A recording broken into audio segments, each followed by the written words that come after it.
इंडिगोचा फटका सगळ्यांनाच बसला, तुम्हाला सुद्धा बसलाय. कसं पाहता तुम्ही ज्या पद्धतीने अधिवेशन होतं, अनेकांना पोहोचता आलं आहे. आम्हाला सुदैवाने दुसरं एक विमान मिळालं, पण देशभरात गेल्या 2-3 दिवसात अनेक असे लोक होते जे वेळेवर त्यांच्या कार्यक्रमाला किंवा महत्वाच्या इव्हेंट्सना पोहोचू शकले नाहीत.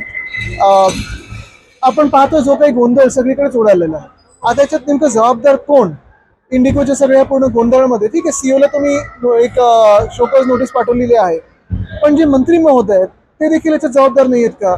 त्यांचं हे कर्तव्य नाही का पाहणं की जे त्यांनी गाईडलाईन्स काढलेले आहेत त्याला पालन त्याचं होत आहे, सेफ्टी नॉर्म्स तोडले जात आहेत. या काही गोष्टींवर मला वाटतं केंद्र सरकारने उत्तर देणं गरजेचं आहे. आदित्यजी म्हटलं आहे की जर समजा विमान नाही आहे तर समृद्धीने यावं. बरोबर आहे, पण आमच्यासारखी किंवा आपण इथे अधिवेशनात येणारे येऊ शकतो, पण काल आपण पाहिलं असेल एक जोडपं त्यांनी डिजिटल लग्न केलंय. कितीतरी लोक आपण पाहताय, हाल पाहताय, त्रस्त किती आहेत आणि कुठेही काही माहिती नव्हती त्या दिवशी. म्हणजे ते थट्टा म्हणून बोलायला चांगलं आहे की तुम्ही ह्याच्यानी या आणि त्याच्यानी या, कोण वंदे भारतनी या, हे सगळं ठीक आहे, पण जे एव्हिएशन सेक्टर 2014 पर्यंत आपण पाहत होतात, केवढे तरी विमानं वेगवेगळ्या एअरलाईन्स होत्या. 2014 नंतर काय झालं की याच्यात मोनोपली यायला लागली. का मारलं गेलं सेक्टर? दुसरी धक्कादायक गोष्ट ही देखील आहे, आपण पण ह्याचा अभ्यास करा. अनेक आपल्या देशात जे नवीन एअरपोर्ट्स उडानमध्ये बनवलेले आहेत, ते एअरपोर्ट्स त्याच्यावर हजारो कोटीचा खर्च झालाय आणि आता बंद आहेत.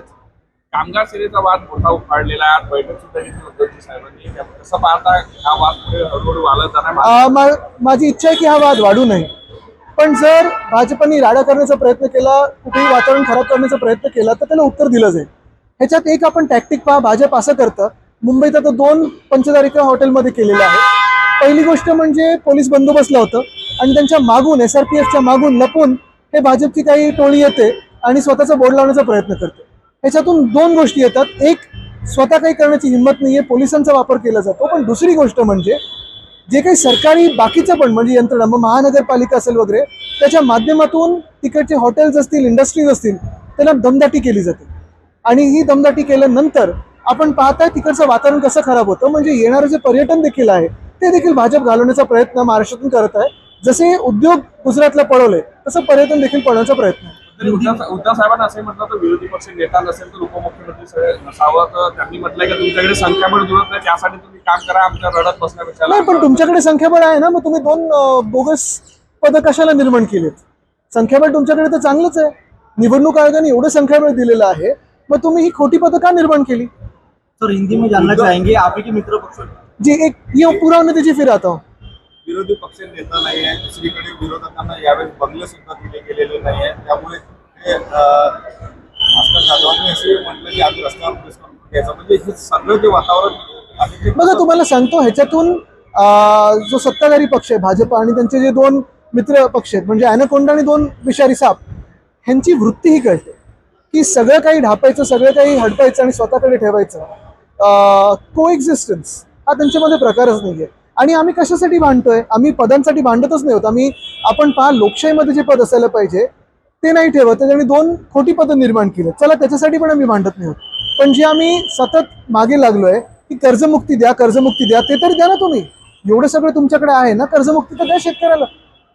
विरोधी पक्ष दिशाहीन झाला असं राज्याचे चांगलं असं त्यांना जर वाटत असेल तर आनंद आहे. त्यांना आता उद्या परवाकडे एका आठवड्याचं अधिवेशनात दिसेल.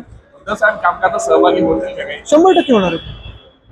उद्धवजींनाच सीएमनी म्हटलं आहे की उद्धवजी धरून म्हणजे उद्देशून म्हटलं. अच्छा, म्हणजे धरून नाही ठेवलं ना? नाही, नाही, अशा पण बातम्या खूप होत्या. इंडिगोच्या विमानाने ते फिरत नाही, त्यामुळे मला वाटतं सीएम साहेब स्वतः 2 प्रायव्हेट चार्टर करून आलेले आहेत, बॅकफोर्थ झालेले आहेत. ह्या सगळ्या गोष्टींमध्ये मला वाटतं त्यांनी जाऊ नाही. काढायला गेलं तर खूप काही निघू शकतं. दिल्लीत पण आता नवीन बंगले झालेत मंत्र्यांसाठी वगैरे.